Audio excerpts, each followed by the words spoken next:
On this episode, we talked to a former model who won her first beauty contest at the age of 15.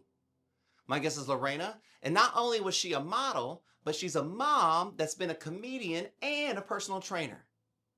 Lorena knew early that she didn't want to be a lawyer like her sisters, and modeling brought an opportunity for her to leave Argentina for the United States.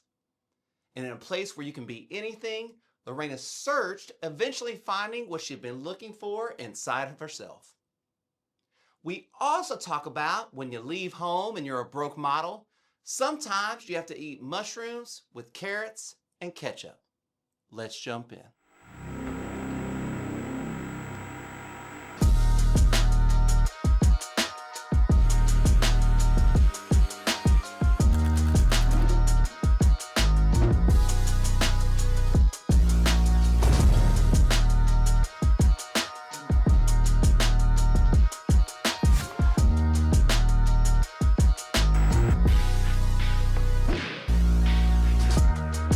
So thank you so much for doing No this. problem. And thank you for switching over to this. This thing is really cool when it works. You know what I mean? But like, that's technology. Yeah. Like, things don't work all the time. You know what I mean? Yeah, it's like until you figure it out. But yeah, it would be perfect if you go straight to Spotify, then you don't have to upload anything. But we'll figure it out. Eventually you'll figure it out. Well, I mean, this is life, right? It is. Life is a series of figuring things out. Oh, I thought it's yes, of course, of course. And I have no problem because today I actually normally I have a client, but I move it. I had her yesterday. So I'm fine. I'm good. Awesome. So Well, no again, problem. I appreciate it so much. Of course, no problem. Okay, so like if we're talking about, life is this learning process, like what age did you grow up in New York, or did you move to New York? Or where did you grow up at? I grew up in a small town in Argentina called Cordoba. Okay. It's just yes. So it's 900 kilometers from Buenos Aires, but it's just a very simple town. And I lived there until uh 1990, which I won a beauty contest while I was in vacation in Uruguay. I mean, this is a long time ago. So beauty contests, they weren't so, they were a little more prestigious, let's say, that they are now. So up until 1990, I lived in Cordoba, and then I just took off and left. Let's talk about like beauty pageants in 1990 real quick. Like You probably weren't even born. Were you born in the 90s? I graduated high school in 1994. Okay, all right. So So you were yes, I was alive, and then I was actually a young freshman high schooler in 1990, right? all right, all right. So yeah, so like I remember beauty pageants. I remember like to like be part of a beauty pageant and do that stuff. It was like a lot of work. It was a lot of work. It was, well, I didn't know until I got there. What happened?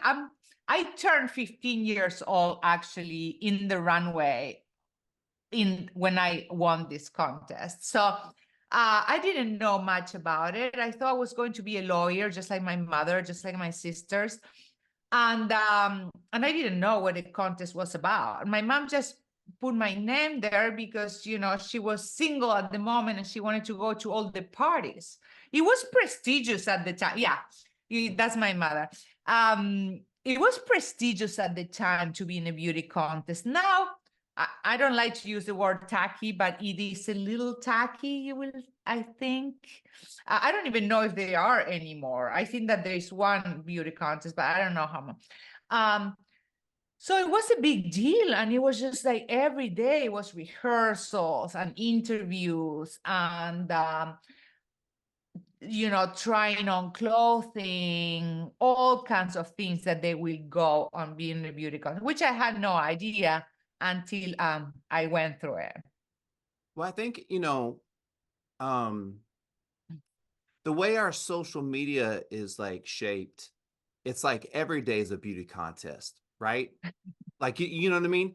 And so it takes away from all the work that that you had to do inside of a beauty contest, like you're talking to people and going around and kind of mayoring or like talking yourself up, like advertising yourself and like going like, hey, I'm gonna be in this contest and I'm gonna do these things and I'm gonna be out here. You had to do all this legwork.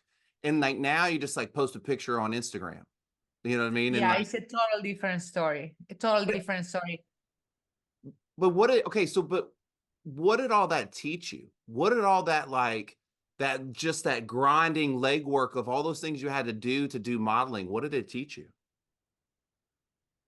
Well, that was my reality um, at the time. So I feel like at that time, when you were successful on doing something like that, it meant a lot, because it's the work, it's being punctual, it's showing up. Um, and now it's like, it's good in a way because everybody can showcase their talents, everybody can get work, but it gets a little bit watered down. What does it teach me? It teach me that anything can happen, because I had no intention onto being a model.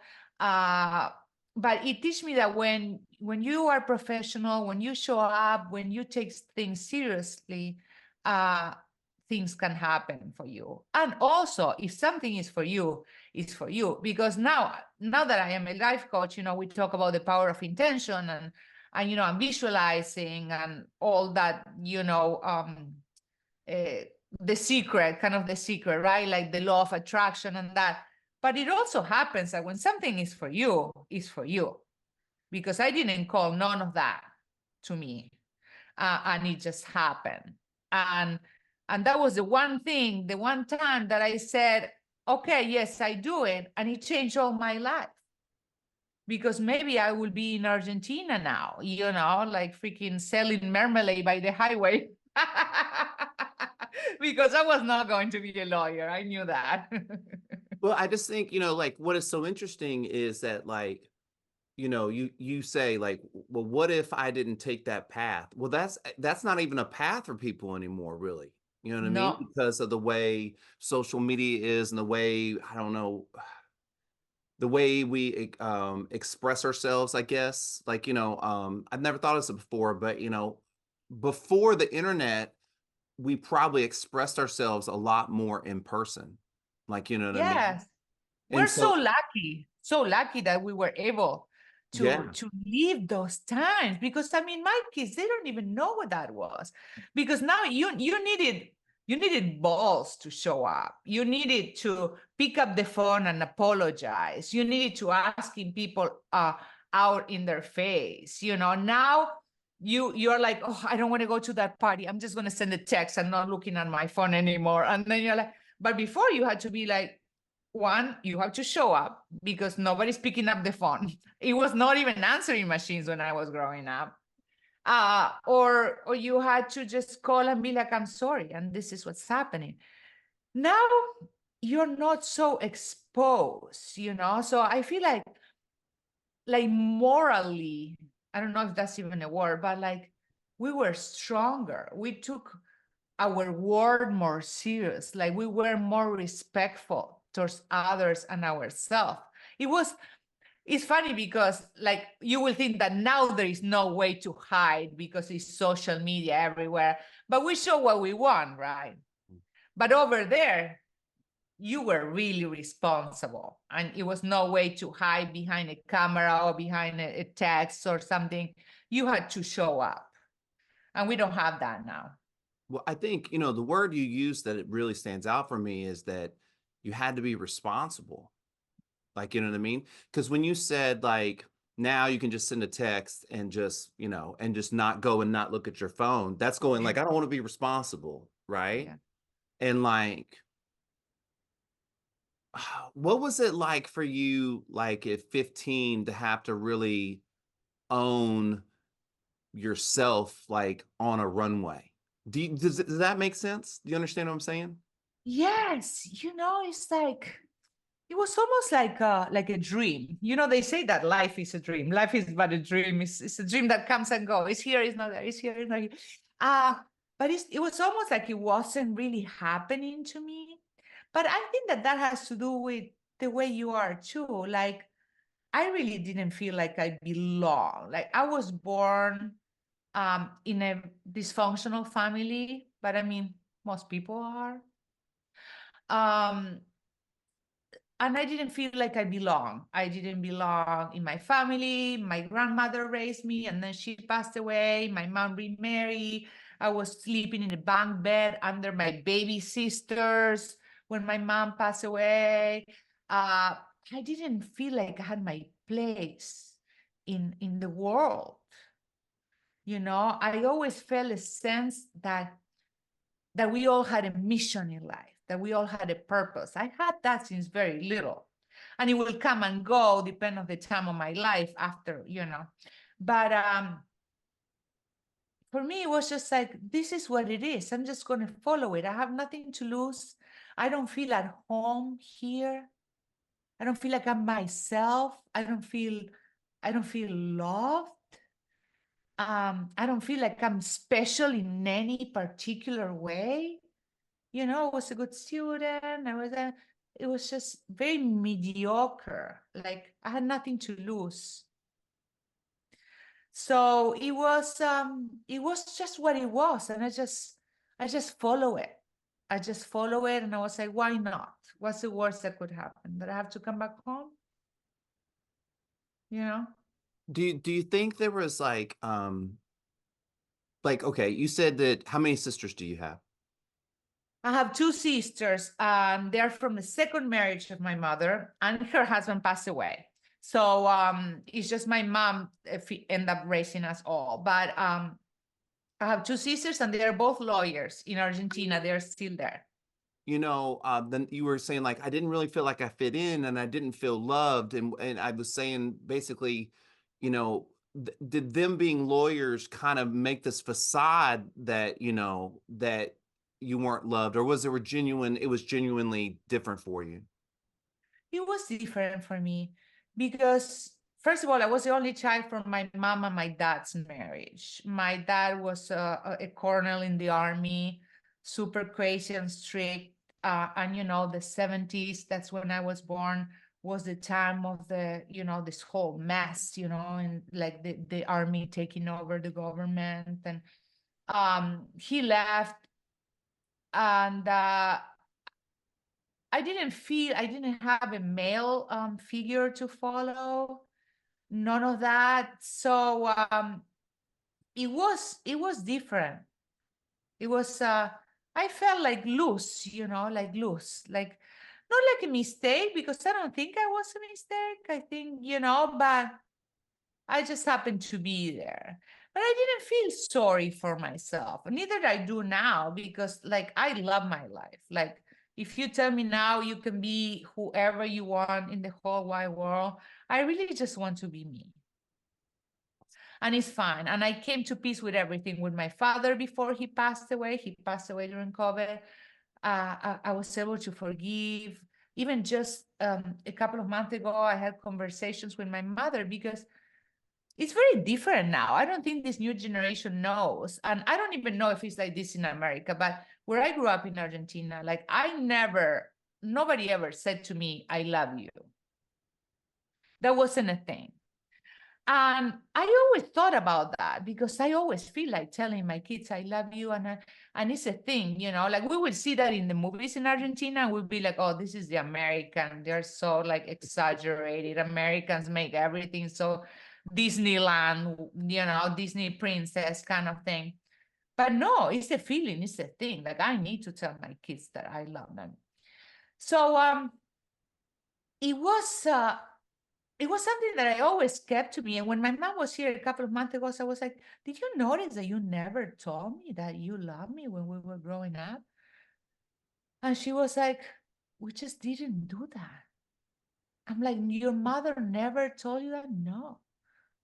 You know, and my grandmother used to beat us up with a stick. You know, they were this plan. I mean, can you imagine? We would be in jail now, but that was the thing. you were getting beat up or like pinch. My grandmother, like if I would say something inappropriate on the table, like under the table, she will pinch me. I was like, ah, that was a thing. Or the hair, ah, like it was a different story. Like I don't think we felt very much loved at that time. But Where I was from. I don't out other people's ages. I don't want to out your age. I will out my age though. I was born in 1976, right? I was So 75, okay, January 75. Yeah. so we're right there. And everything that you're saying was like my experience, like with my Okay. parents, like here in the United States, you know.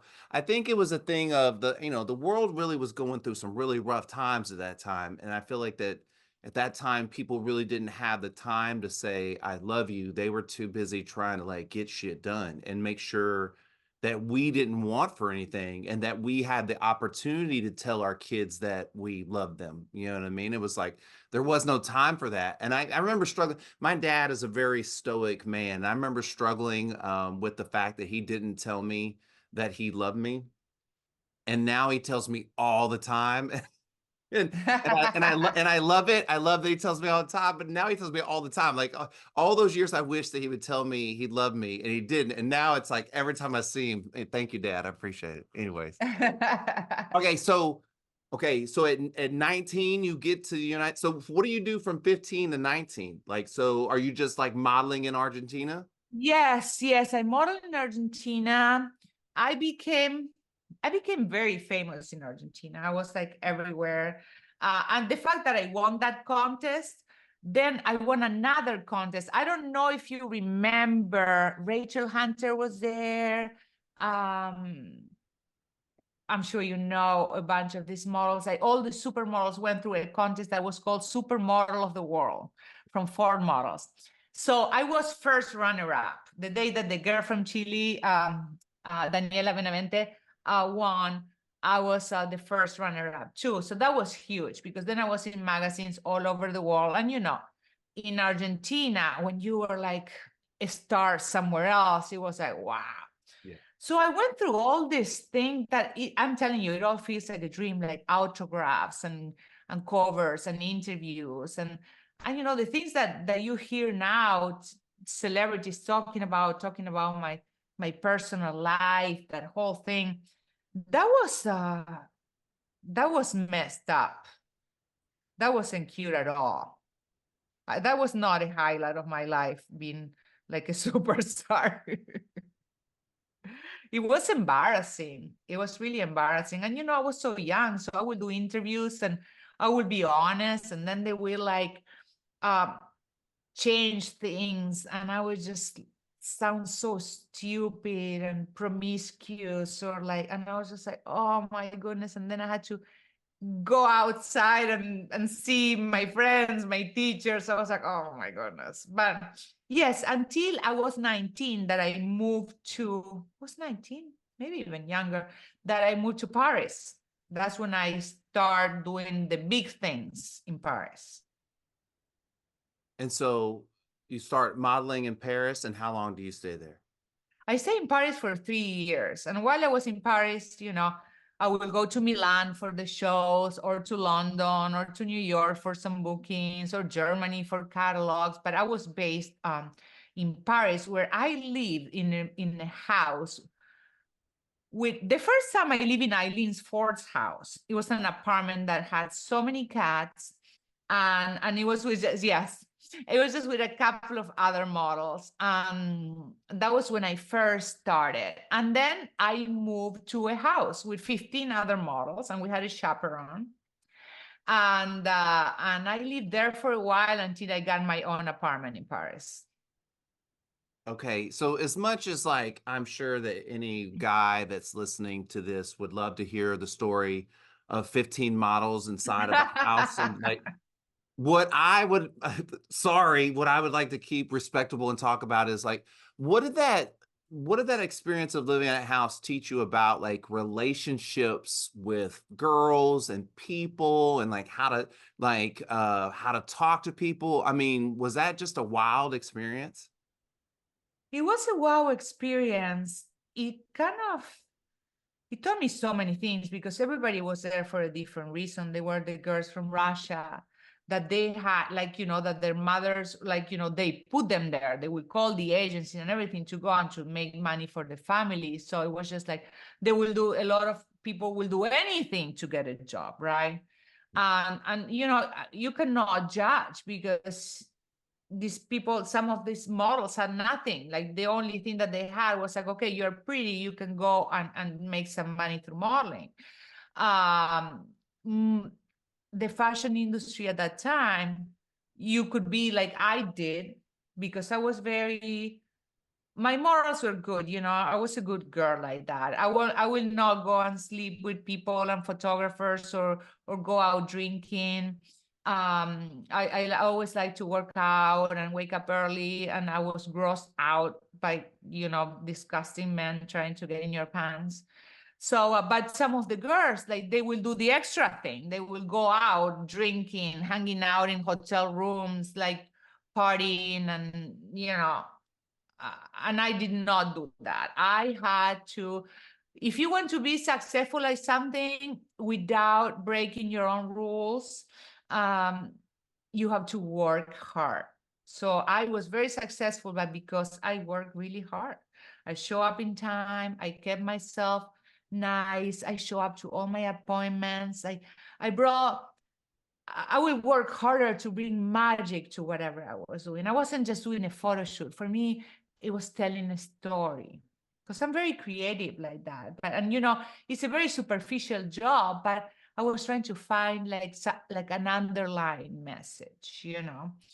Um, then, for example, like the girls will go in the kitchen and eat your food. And at the beginning, I had no money because when I told my mom that I wanted to be a model, she was like, okay, well, I will emancipate you and you can go and make your own money. So, I mean, I did not have a lot of money at the beginning. So I was eating, like in Paris, like mushrooms and carrots, which was a cheaper thing with ketchup. Oh, wow. Okay, wait, Yeah, back up. You said mushrooms and carrots with ketchup? with ketchup. Yeah, that was that was my thing. So it was very upsetting when they would try to eat my food from the fridge because I was like, seriously? I mean, this is my stuff. And Okay, you know wait, what wait, happened? back up. Who in that house is eating your mushrooms with carrots and ketchup? Who's eating that? I guess somebody that had even less money than me. Or the owner of the house dog. Anyway, sorry, go ahead, go ahead.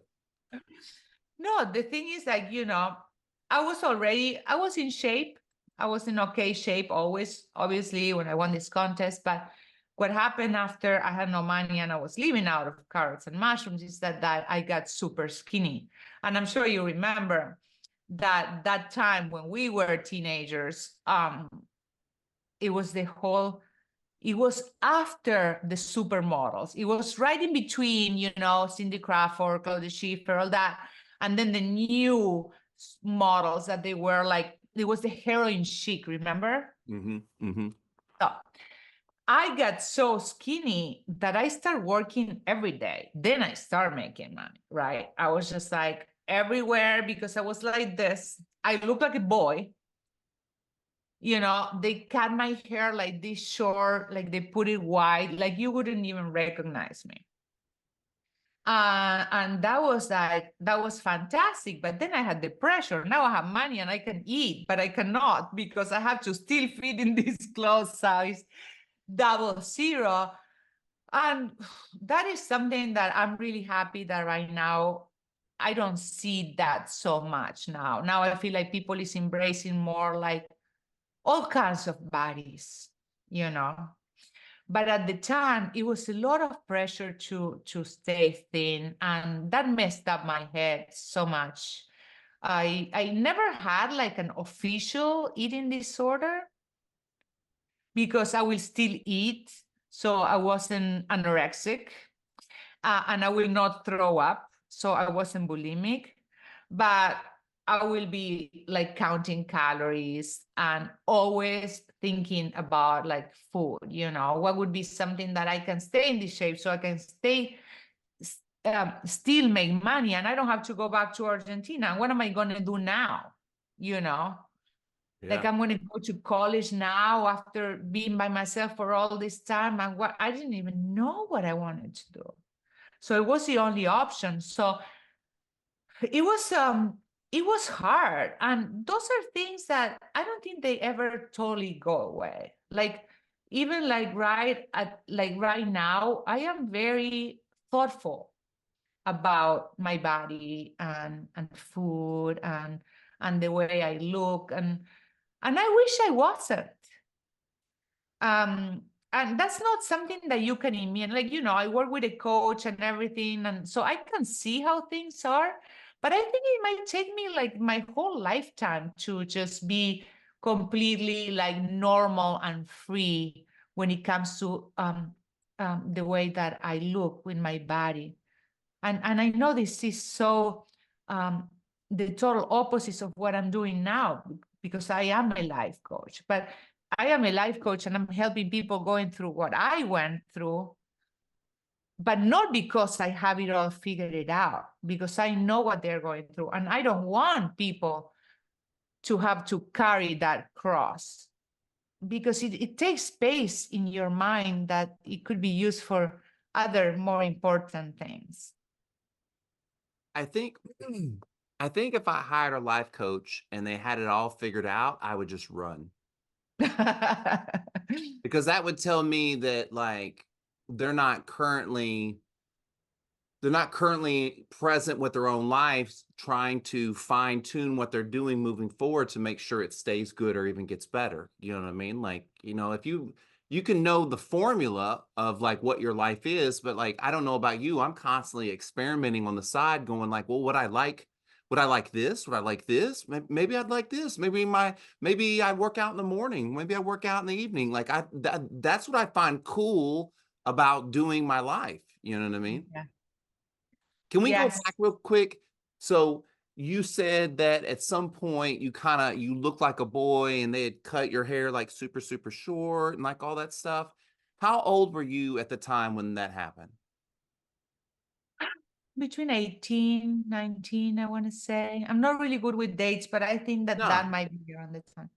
I mean, that had to just mess with your head, right? Because you're a young lady, you're a young lady living in Paris. You're pretty and you're thin and you're a model. And like, you know, you probably want to meet people and meet guys or what, you know, you want to do like all that. And they have cut all your hair short, made you look like a boy. And now you go out into public like that. That seems like a lot of pressure to deal with at a very young age. Yeah, it was confusing, to say the least, being like that. But I think I was trying to figure it out who I was, you know, like I, I tried to I kind of adapted of what people wanted from me, just to avoid conflict, to be liked by everyone. I mean, um, I wasn't strong emotionally. Like you will look at me from the outside, and that's why nobody ever asked me, "Are you okay? Are you fine? Are you eating okay? Are you happy? Are you depressed?" Nobody asked me that because, you know, my life seemed great. You're a You model. know, I was, yeah, I mean, everybody wanted to be me. And I was like, oh my goodness. And I'm like, okay, I'm going to be happy when I do like a cover for Elle magazine. And then I'm walking down the street and the cover of the Elle magazine is hanging in the newspaper. We don't have those things anymore, but they used to be newspapers. Oh, in New York, we still do. And I was like, oh, look at that. That's me. Oh, it doesn't feel like it felt okay for a second, and then it's just almost sad that that happened and didn't bring me that happiness. It's like it wasn't me, like I didn't do anything. And what you were, I'm going back to what you were talking about, looking like a boy. I always was conscious about, I remember one of my first photo shoots. It was in a lagoon. It was in Cordoba, in my city. It was because it was for my country, and we were doing a photo shoot there. And I remember I was wearing a shirt, and this traumatized me for life. And it was like a little transparent. I didn't know that. And then I looked at the picture and I saw that and I felt so disgust about myself. Like it almost made me feel like I need to shut down like my sexuality, you know. So I was okay with my hair short, with wearing those like heroin chic clothes because I kind of felt safer that way. Do you know what I mean? Does it make sense? Yeah, okay, I'm just kind of asking. It almost like it's like if you look like a boy, nothing sexual is going to happen. Yes. Like an armor almost, right? Yes. Yes. It's almost like that. I was protected. But then you wear this shirt and it's very obvious that you're not a boy, and that probably was very because No, you but were that was before. That was oh, before. really? Oh, okay. That was before. Oh, So so then I you was think okay with that. so you Yeah. think that kind of the time where you were looking like a boy almost protected you from the moment that happened before that. That's what Yes. you're saying. Oh, wow. Yeah. It made me feel safer. And also other experience because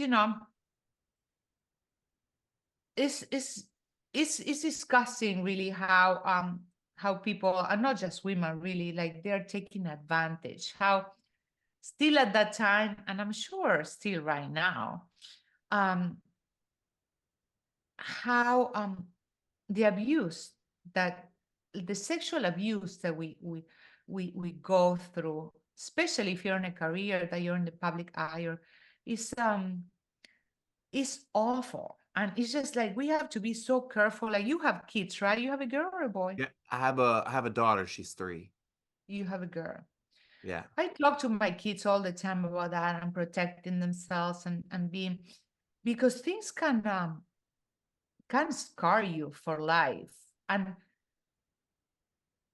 it's embarrassing. Like now we're talking about it now, but I remember um when I won Miss Punta del Este, so I was 15.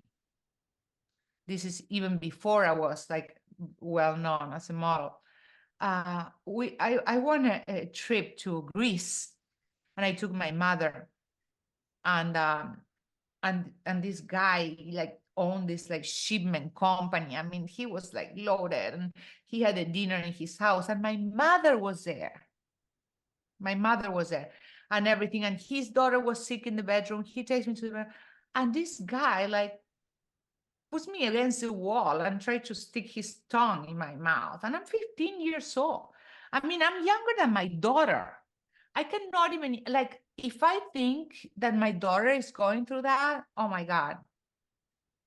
And it was just so awful. That was something too that it made me feel so grossed out about myself too, and people don't see that. Like you say, you see model, you see girls and this and that and all these boys and now they're and it's just like oh, how awful that people think that they have the right to treat you like that, to treat you like an object, but I was already in it.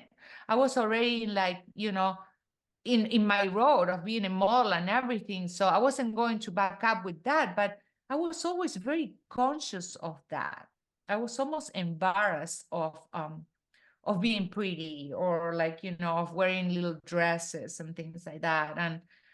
And I wish that somebody would have talked to me about that, about how to protect myself and what to do when people comes to you and they try to take advantage of you.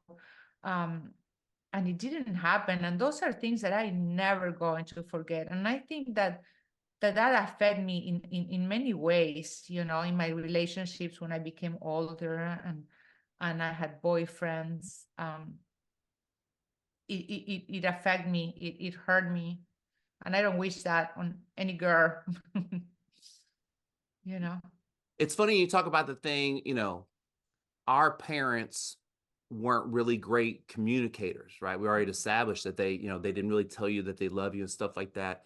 And so, you know, with my daughter, like communication is number one. Like I work on us being able to talk and not have reactions to negative, negative things, and feeling like that she's safe, that she can come tell me anything. And I think that is where the lapse was. You know what I mean? Like your mom probably didn't know how to communicate.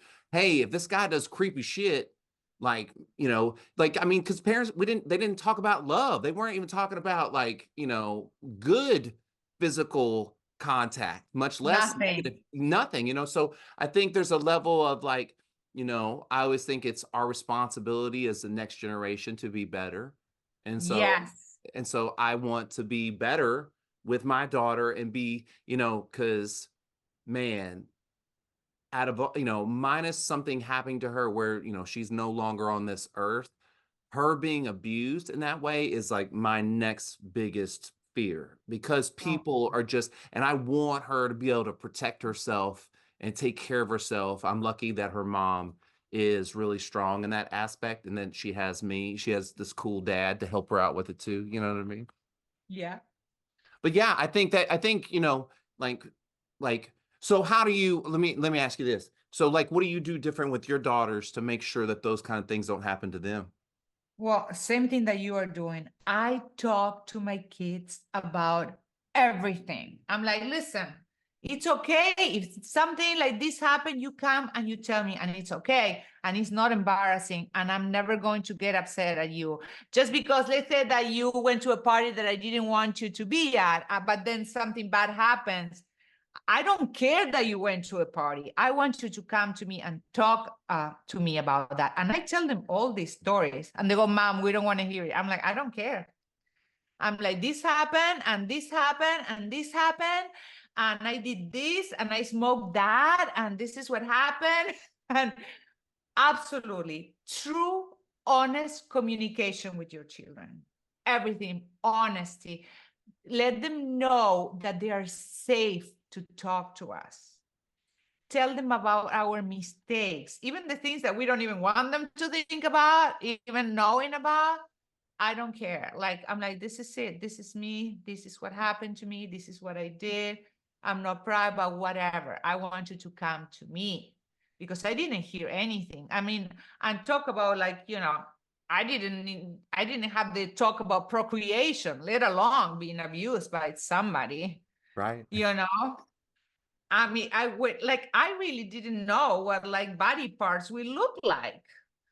I'm going to tell you a story. Yeah, yeah.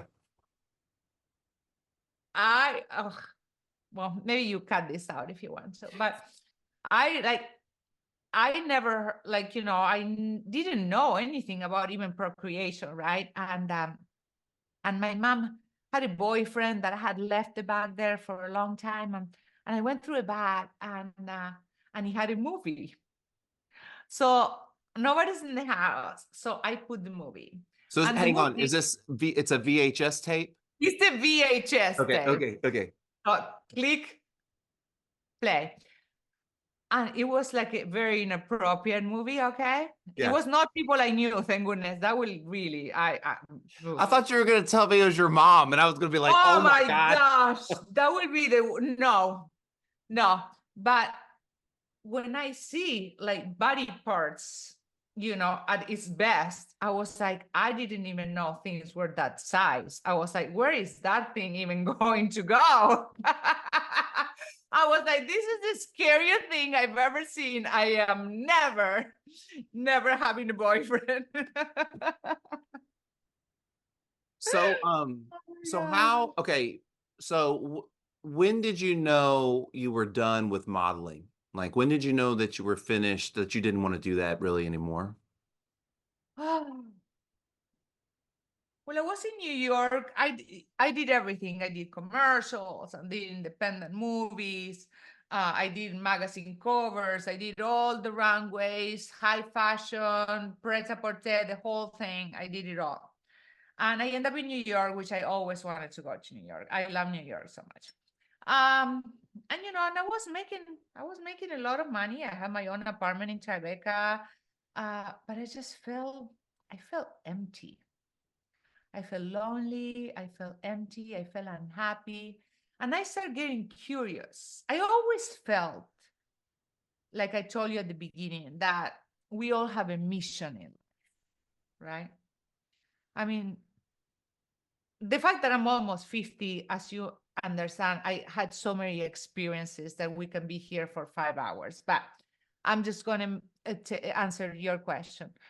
Uh, so at a point when I was modeling, I was like, okay, so now I have a platform, right? So maybe I can give my message. Because whenever I will have an interview, or either in Europe or in New York or in Argentina, I always gave a good message. But now, I'm in the world, I'm in New York, I'm like, maybe I can give a message, maybe I can, how can I do that? It wasn't like now that I could be like online and do a live and talk about the things that I went through, and spirituality, because I always felt that. I always believed in angels. I even had a tattoo about angels. I will see angels. I always had this communication that sometimes it wouldn't go with the way that I was acting or what I was doing, but that was always inside me. And when I was in New York, it just kept on keep on coming. And I'm like, what can I do? What can I do? Okay. So I just couldn't figure it out a way of doing that. I was like, maybe I'm gonna start learning things, see what I like. And I told you I'm crazy about working out. I probably overdo it too, which probably is something, yeah. But at least I don't drink. I, I guess you have to pick your demons sometimes, right? But I do, and I was like, okay, I'm going to become a trainer. So maybe this is what I love. So I did it. I did the NASM, National Academy of Sports and Medicine. So I got certified. I did that. And I will train my friends for free because I didn't need to make money. So I was just doing for love of it. And I was like, this is not it. And then I walked into a newspaper store and I saw an advertising for stand-up comedy, for a workshop. And I was like, this sounds interesting. I haven't done this yet. So I show up there and I loved it. And the guy that was doing the workshop, he was a comedian. He was working with the Last Comic Standing. Remember that show? Oh yeah, yeah, Yeah. yeah. Yeah, Chris Murphy. And he was like, so what's your story? So he will sit with me. So we did a little bit, we learned like stuff about comedy. And then he will sit with me and he will be like, tell me about you. And I will just tell him my stories. And he will laugh so hard because, comedy is drama. And I certainly had a lot of drama because, also about relationships. That's another subject that was a shit show in my life. So, so I was like, oh, this is nice. I'm like, this is like therapy, because then I can let it out. I can talk about all the things that they hurt me, that they are awful about my life. And I can make people laugh and people can relate to that. So I did that for a while, and I love stand-up comedy, and that just gave me a lot of confidence that taught me to be honest.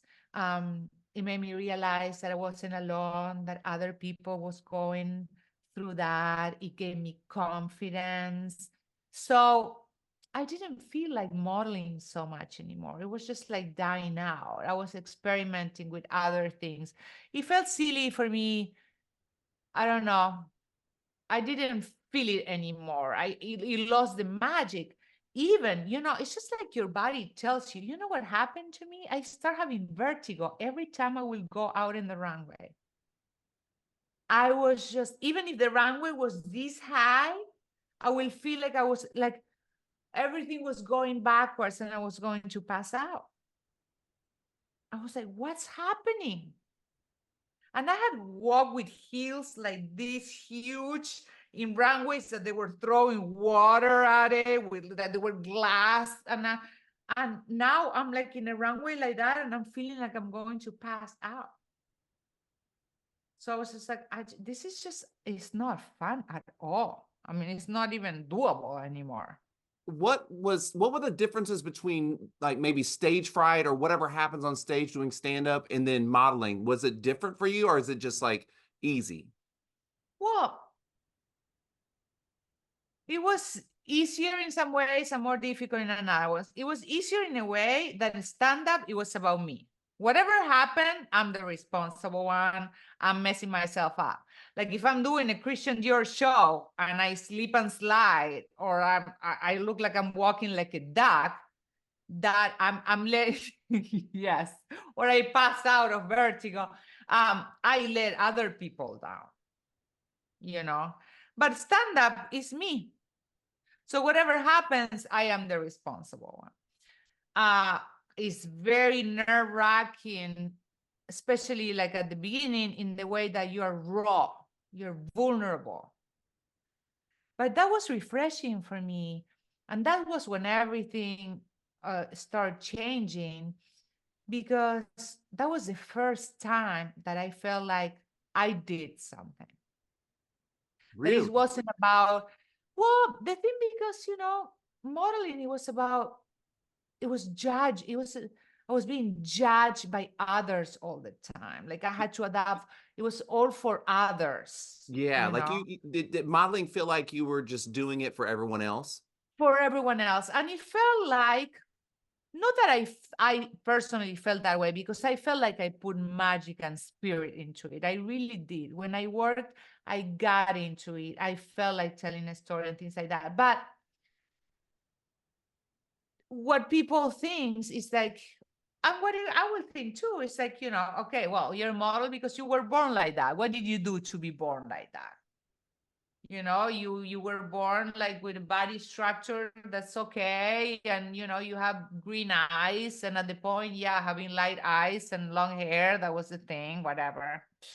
So it didn't feel like I own it, even that I was crazy successful. And I didn't make a big deal, and I didn't even use, because I could have used my success at the time to do other things, to have my own TV show, to make movies, to like, I could have have my own clothing line, but I almost resented that. I almost resented because I felt like that I wasn't working hard enough for that. I don't know if does it make sense to you? Yeah, well, it does in the sense of like, did you feel like your success was just like happenstance? I'm beautiful, I'm thin, I have green eyes, I have long hair, and because of that, I get to be a model. Like it's just like if someone was like 7 foot, you're like, well, he's going to be a basketball player. It's like, but that doesn't mean that he wants to be a basketball player. It didn't mean that you necessarily wanted to be a model. It was just something that probably afforded you to do what you did to get to where you are now, right? Yeah. Oh, I don't regret anything. Sure, yeah.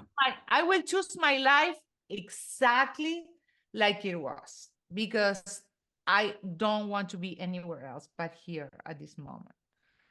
But it felt like I didn't have to work for it. I Because yeah, didn't even want it, yeah, you yeah, know? yeah, yeah, yeah. It came to me, like it was given to me. It's Like if almost someone was unfair. born, yeah, if someone was born 7 foot, like they're just born 7 foot, so they're just going to be a basketball player. You know what I mean? Yeah. Yeah, but even if there were other girls that they look like me, that they wanted to be models, and they will call agencies, like I did none of that. None of that. Everything just was given to me. So I didn't feel like I worked for it. It's like comedy, I worked for it.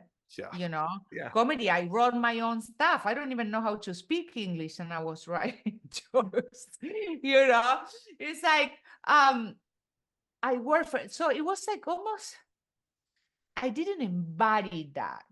I'm curious. Okay, so it always sucks to ask people to tell jokes on the spot because Oh, good Lord. but do you remember any of your jokes from doing stand up? Do you remember like one of your jokes? Like what was one of them? Well, I remember like the first one, I used to like show up on stage, right? I'll be like, hello, my name is Lorena. And as you can tell from my accent, I'm not from here. I am from New Jersey. Yeah, that's really good. Yeah, that's awesome. Yeah. And I've been making my living as a model for a while. And I find that people has all these preconcepts about models, like eating habits, right? You will ask models like, what do they do to stay thin? And they will be like, I just eat healthy. Excuse me, do I look healthy to you? Have you seen my ass, baby? Because I haven't. I miss it. And then you wonder why models look so mean. Hello, we're hungry. That's funny. That was just the opening of one of my shows. But sorry, I haven't said that in a very long time. I No, can't no, believe no. that I even remember that. But I think that, okay, you go all that time essentially feeling like some things have just been given to you, and did stand up in a way like allow you to discover who you are, like who you really are? You know what I mean? Because you were kind of doing this thing for everybody else, and you're kind of doing it and going through it, but you're not being pushed to self-discovery, because like you said, everything's just kind of given to you. So did stand up do that for you, or was it something else? Well, it was the beginning. It was like the end of the chapter and the beginning of another chapter, because I did stand up and I loved it, but I wasn't totally myself yet. I started accepting parts of me. I started like kind of like healing the wounds of certain things about relationships and about like eating disorders or things like that. Like I was able to soften that a little more. And then I met my husband, which was the only healthy human being I had met until that time. And I fell in love and we started a family. I never thought I was going to be a wife and a mom. I had the hugest crush on my husband, just not even thinking about it. After 6 months, we were already pregnant and married, and I was like, okay, I'm moving to Florida. And I just left everything behind, everything. I had started writing a script for a TV show about models and stuff like that. And I was like, no, that's it. I'm going to be a mom now. Maybe this is my thing. And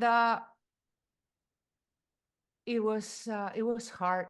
Marriage and kids, it's hard, it was something that I didn't know what to do at the beginning.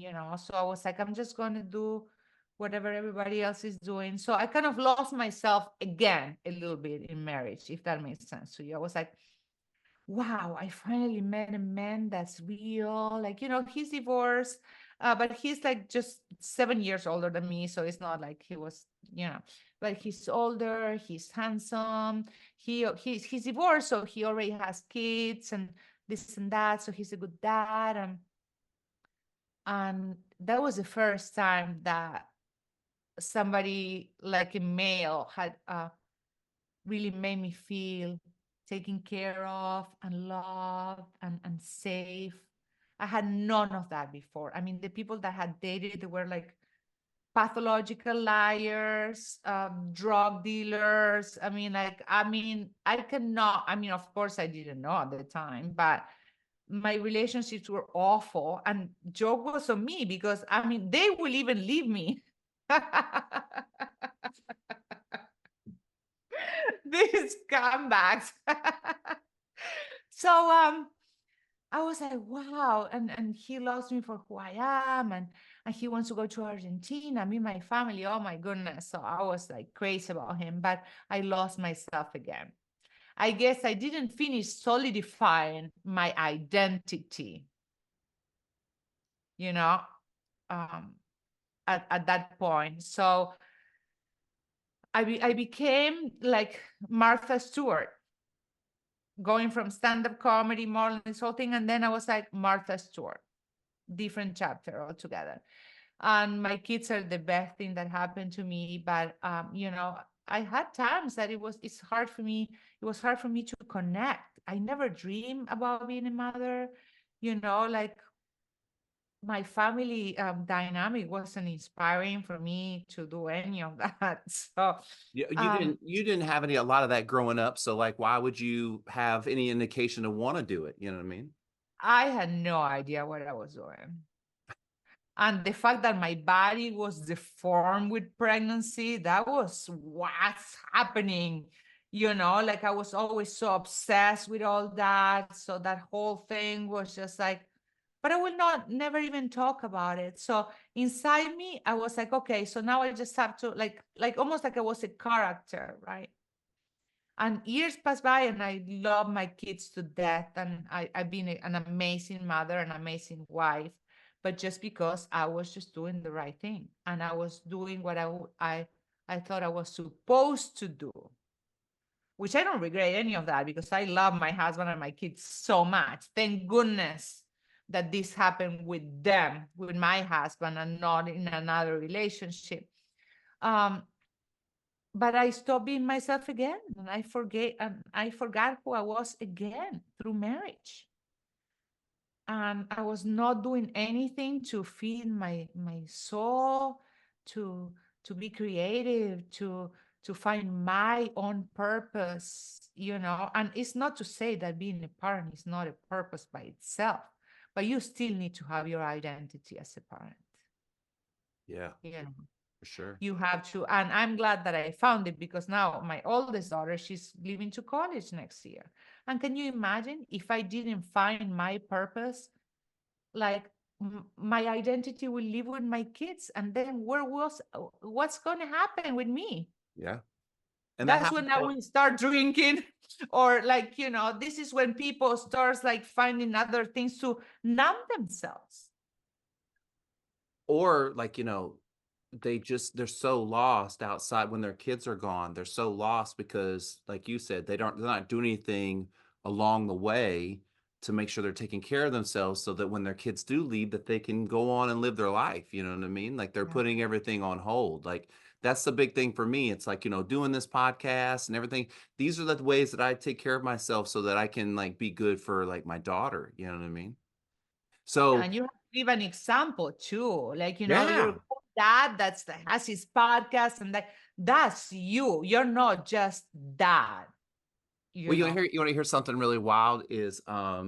so you can watch YouTube on your TV, right? Yes, And so she thinks that I'm on TV. She goes, "Hey, Daddy, you're on TV," and I'm like, in my head, I'm like, Not really." Like, you know what I mean? Like, I you put are. myself on TV. No, those people are really on TV. Those people, I did that. But it's funny because she doesn't know any different. She just knows me as that I do this. And like before we had this call, I was like, "Hey, I got to do a podcast," and she gave me a hug and she goes, "I'll see you after, Daddy." Like, it's not something that she questions. It's adults that question me what I'm doing and why I do it, you know? Yeah, because So that's all how she knows. oh, That's no, all go she ahead. knows. Yeah, like, I mean, but like, I also feel like it sets an example for of like, hey, you can do whatever you want. The fact that I do this for fun and I don't get paid and it's an outlet and it's shaped around my coaching and stuff like that is all a bonus, like it's all, but it shows her that I have an outlet. I think it's important to set that example. I think Creativity is very, very important. Well, look, I think people forget how important it is. Like, I mean, you are the main example for your child. Like, you know what I mean? Like, to our point of our conversation, um, the relationship with you had with your mom almost shaped who you were as a mom, right? You had to bring some awareness and go, "Oh man, I don't know what I'm doing. I need to figure this out because I don't." Probably subconsciously you're like, "I don't want to have that my girls have the same experience maybe that I did," you know? And that's being responsible and being better than our parents were and like all that good stuff. Yeah. So how do you get into coaching? So how do you transition from being mom to being a coach? Well, I became progressively more and more miserable. Like I felt disconnected from everything.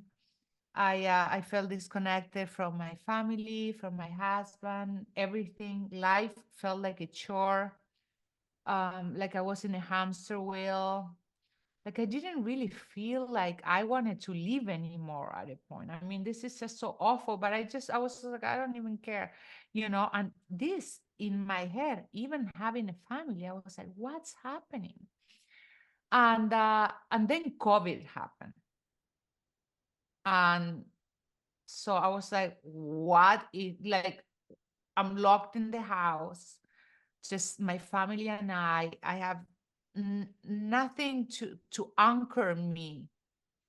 And I just broke down. I just was just miserable. My husband is like, what's going on? I'm just like, I'm just miserable. We'll cry for everything. I will get upset, frustrated with my children. And and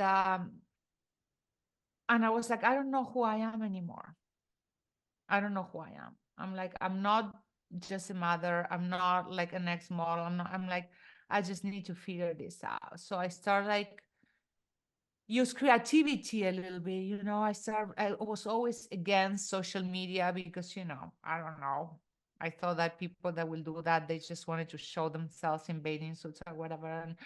And I was like, I'm just gonna start doing things. So I started like cooking and taking pictures and so creativity. And then I started meditating. I heard opera that had like a challenge of like 10-minute meditation a day. So I started with meditation and I think that I know that because when I used to hear people talking about meditation, I was like, yeah, like meditation is going to change my life. Like I'm going to sit there and then like all of a sudden I'm going to be like nirvana. But it really was the beginning. Meditation was a thing. Like it opened my mind, it opened my heart. I started seeing signs and I was like um, getting creative. All of a sudden, I felt the urge of calling friends that I haven't talked in like decades, that they really knew who I was even before I was modeling. And they were like, what happened to you? You disappeared. Because that's what I will do. I will just start over. Like I will just like leave a life behind and start over. Like I couldn't find my place in the world, in my soul, in like so it was just like chapter and then so I was like, I need to integrate all of me, the good, the bad, the ugly. I need to remember who I am. I started talking more with my family. I called my best friend from Argentina and she was like, I can't even believe that you are just calling me after 20 years. I'm like, I know, I'm sorry. This is me. I don't even know what happened. So I started connecting with my soul and remembering because at the end, we are in there, we're like, we just need to chip away all the things that we put around to protect us, all those fears that we grow up, that we carry since we're kids, and we continue, piling them up over who we are, that we forget, you know we don't see that anymore. So that's what I started doing. I started chipping away who I was not and remembering who I was. And not a lot of people like that because then I was like setting boundaries. I'm like, I'm gonna do this, I'm not gonna do that, I'm gonna post, and I'm not gonna go to that part. I was like, I'm doing all these things that I didn't want to do, like, you know, wearing Tory Burches to school, or like um saying yes to all these like posh things from or parents or these parties, and I was like, this is not me. I'm not doing any of that anymore. So I pissed everyone off. Friends, my husband, he was like, who are you? I'm like, this is it. This is what I'm going to be doing. This is the way I talk. This is what I say. This is how I communicate. So I just went all in on that. I started discovering myself. I kept meditating. I started writing poetry. I went to Morocco to a poetry retreat. I started like opening my mind and up to remember, to bring everything out. Like I told you, my husband, I thought that we were going to get divorced because he signed up for Martha Stewart, and I was not that at all anymore. So, and I was like, listen, just hang on. Like, you might like who I really am, even better than this person. I'm like, I'm not going to leave you. I'm going to understand all these little attacks that you have. I'm not going to judge you. Just give me a little bit of time. And while I was going through that process, I ran into advertising for Jay Shetty Coaching School, and it caught my eye. And I was like, I'm going to do this. I need to be doing this. I'm doing it. And I signed up for the course, and that was it. That was the beginning, like just going through the whole process and just like learning about my emotions, about mindset, about authenticity. Like I became like obsessed with authenticity because that was my issue, that I wasn't being authentic. And I think that's the issue for a lot of people, because we are trying to fit in instead of belonging, you know. So we're trying to fit in. We need to have this car, we need to look this way, we need to make everyone happy, everybody needs to love us, and it's all about others. Like, you know, we build the house of our soul in other people, and then we give them the power to walk away, and we forget who we are, so we end up homeless, you know. So for me, authenticity was huge. It really resonated. I remember when we were picking the niche at the school, I was like, I just wanted to remind people that it's okay, wherever they are, they need to continue being themselves, that it's okay to set boundaries.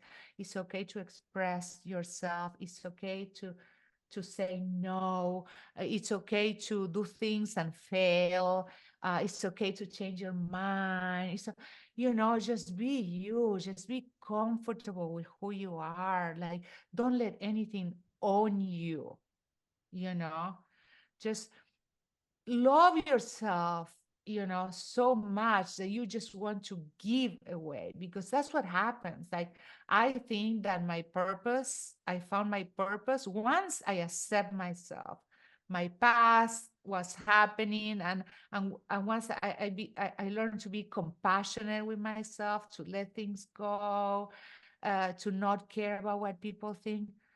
Oh, then you're just like solid love. And then you want to give, you want people to feel that way, you know? So it's just like, um, I became passionate about helping. I think service, being at service for others, is just what makes me the happiest.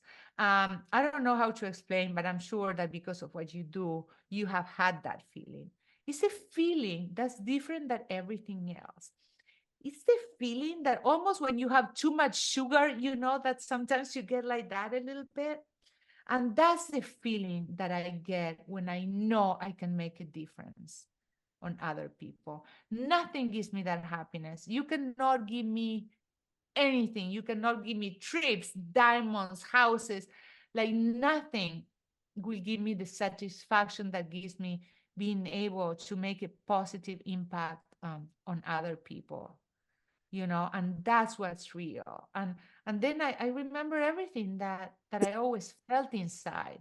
I'm very spiritual, you know. I really start reading about like spiritual stuff. That's like, you know, a lot of people might think it's a little woohoo, but you know, I totally believe that we are a spiritual being living in a material world. I think that whatever we do at a soul level, we carry with us, you know, that material things are just so temporary, you know. I look at the big picture, like I feel protected. I feel like we have guides. I feel like I can connect with my intuition. I can trust life. And that was it. And this is why I say, like, I won't change anything that happened to me for the world, because whatever it was that happened, it took me here, and I love being me right now, Would you you say know. that now you're the most authentic version of yourself? Yes. And this is not to say that I'm not like perfect. I said that I own all my BS. I, you know, like I own my imperfections, my shortcomings. I am super, like I am a human, you know, but I own that. And that's fine. And and and I'm never gonna stop learning. And I don't ever want to get to a point that I'm like, oh my God, I'm perfect. I don't. I want to have something to learn. I want to to know that I can get better. I want to relate to people. I want to share my truth. I want to be vulnerable. I want to inspire others to be okay with whatever they are or however they are. And if they want to make changes, that's fine. But let's start here, where we're supposed to be. And we're all in the same boat, and we're all the same model, non-model, podcaster, whatever it is. We all go to the same stuff. We all have the same securities. We all go to the bathroom, like it's just I am in a good place in my heart. Not to say that we have, of course, bad days, but I also learned, which this has been amazing, how to find the gift and the opportunity on the challenges and the pains of life. And I can see that because of my past, because sometimes I can see certain things happen to me because now I can use them for something better. Like, what I can do now with that is so much bigger than what I went through. The impact is going to be so much bigger. So I stress a lot less, and I accept things like they are, and just having peace of mind, trying to make peace with my dark thoughts and those inner voices that we have. I I have a little bit of a handle on it, a lot more. And Well, there is days that I'm in a like, and I'm like, and you're like, I'm like, where is that feeling? Where is that feeling that I normally have, that everything's going to be fine, that everything is fantastic? Where is it? Where is it? And then now when those days come, I'm like, that's fine. This is just temporary, something that I have to go through. I'm just going to feel it. That's the thing. Sometimes we do so many things to not feel something that feeling stays there. And we're like, oh my God, it's going to come out. When it's going to come out? Now I'm like, okay, this is what I'm feeling. Let me just feel it for a little bit. Whatever, fuck it. Today is going to be miserable, and that's fine. And I'm just going to let it go. I'm going to accept it. And then, life continues, and that feeling finishes, and another thing starts. And um, then you continue with life like that. And the more you practice that, being okay with what it is, the more peace you have. yeah. This final segment is brought to you by HeyJustBe.com. I believe that achieving balance in the mental, physical, and metaphysical aspects of your purpose through learning, serving, and creating can transform your life into one you truly enjoy living. Want to learn more? Visit www.heyjustbe.com. So usually how I wrap my podcast up is I ask people, what do you do to just be the best version of yourself so you can be good for everybody else? So obviously you meditate because we spent some Yes. time on that, right? And you Yeah. work out. What other things do you do to take care of yourself so you can be good? Yes, meditate. Well, I talk to myself a lot. Like, like my morning routine is like I wake up like before 5 a.m., believe it or not. And like I meditate for 20 minutes, and then I am grateful. I try to be grateful for things. Like gratitude is a thing. I'm like, good morning, life, world. Thank you. Thank you for this bed. Thank you for this day. And I imagine and I feel the energy of how I want to feel through the day. And definitely working out, drinking a lot of water. I eat healthy, but I still need chocolate almost every day. I think chocolate is non-negotiable. Yep. I'm right there with you. I agree. I totally agree. Chocolate is non-negotiable, and that's it. And then being at service, I think that just brings the best out of me. I go places, and I'm like, how can I make this moment better for everybody? I walk in a room and I'm like, okay, let's just bring this energy up, and seeing people being lifted up, that just makes me be the best version of myself. And then you just keep going from there. So you might not know this, but serving is one of the core actions of my tenets, my 3 tenets that I do in my coaching, right? And Yeah. so I don't know how to explain this to people that aren't as heavily tattooed as me. But there are a lot of moments where people make assumptions about me, right? And so when you get to do things really nice for people, like opening doors or saying hello or being polite, and they have one expectation of who you're going to be, and then they realize, oh my God, that guy was so nice, or he opened that door or whatever. And you can see it on their face that they light up because like maybe they did have a they were going in one way, and then my Yeah. actions made them turn a different way, possibly, right? Like, man, there's no better feeling because I go like, everyone can do that, and everyone can make everybody feel good by opening doors for them. But like, there's a little bit of difference that I think that, not everybody that gets the door open for them is going to have a preconceived notion necessarily about what this person does or who they are. And so I have a little bit different of an experience, I think, like sometimes. And there's no greater feeling. There's no greater feeling than just doing things for people because that's what we're here to do, right? Like you just Yes. do things because that's what you're supposed to do. Like, the best thing, I just want to say something real quick. One of the most awesome things you said was, um, and what, belong. Wait, you said instead of being belonging. Is that right? Is that how you worded Instead it? of fitting in, belonging. Yes, like that was just so huge because this world is about belonging, and like how we help others feel belonged is like we help each other. That's how we feel like we all Yes. belong and we're all equal. It's so crazy that me and you have never met before, other than us talking a little bit before we did this. And I mean, obviously, yours are way better because you were a really famous model and you did This comedy. is not a competition, Scotty. No, but This what is not a what I'm competition. trying to say is that you said we all experience the same things: Yeah. depression, anxiety, happiness, sadness, blah, blah, blah. And so much so that I've experienced stand up. You've experienced stand up. I've experienced modeling. You've Yeah. experienced modeling. Like that's how much this world is alike, and how, and when you share those stories from a place of wanting others to feel like it's okay to fail, and that's what belonging is failing and succeeding and supporting. I think that that's when your story really resonates with other people, and I really feel like you did that today too. Oh, good, good. Yes, I live for that because at the end of the day, it's like when we don't even try things because we're afraid to fail, who are we doing it for? We're doing it for others, right? Yeah, that's right. Because if not, you don't care. Like, what do I care? Like, I love making a butt out of myself. That's my favorite. Like, I try anything.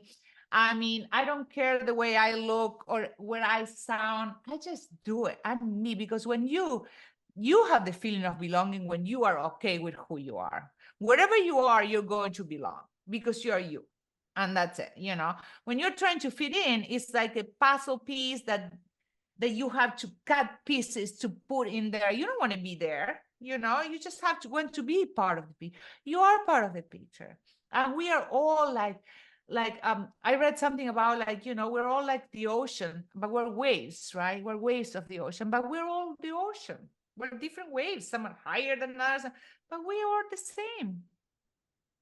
Yeah. We are all the same. Well, thank you so much for doing this. I really, really appreciate it. Usually, if people are here in the garage, I give them a hug. I'll give you like a virtual hug, kind of like. Oh, hug, hug, hug. I'm Thank you. gonna miss you, Scotty. Hey, well, hey, come. Look, Florida is not that far from Texas, and I mean, it's almost the same state, really, to be Yeah, honest. where are you? Yeah, I've never been in Texas, and I've been dying to go. And I where live in are you in I live Texas? in Austin. Awesome, Yeah, perfect. I am everybody definitely. wants to come here. You know what I mean? Like Everybody wants to go to everyone comes Austin. to Austin. So I yeah, I can totally. I belong there. I think I totally belong to Austin. so I mean, yeah, I think you would fit in. You know what I mean? So yeah, I think you have to come in the studio. I feed you so we can get chocolate and we can get whatever else you want. and then we hang Yes. out and you get to meet my daughter, and usually she puts Yes. on some sort of performance for you, like, Oh, because she loves people. So yeah, so like you got to come do it here, in the studio. yes, yes. I will definitely stay in touch. And I had an amazing time talking to you, Awesome. Thank you to so be much. honest. Yes, And yes. Thank we'll you. we'll see you later. Bye.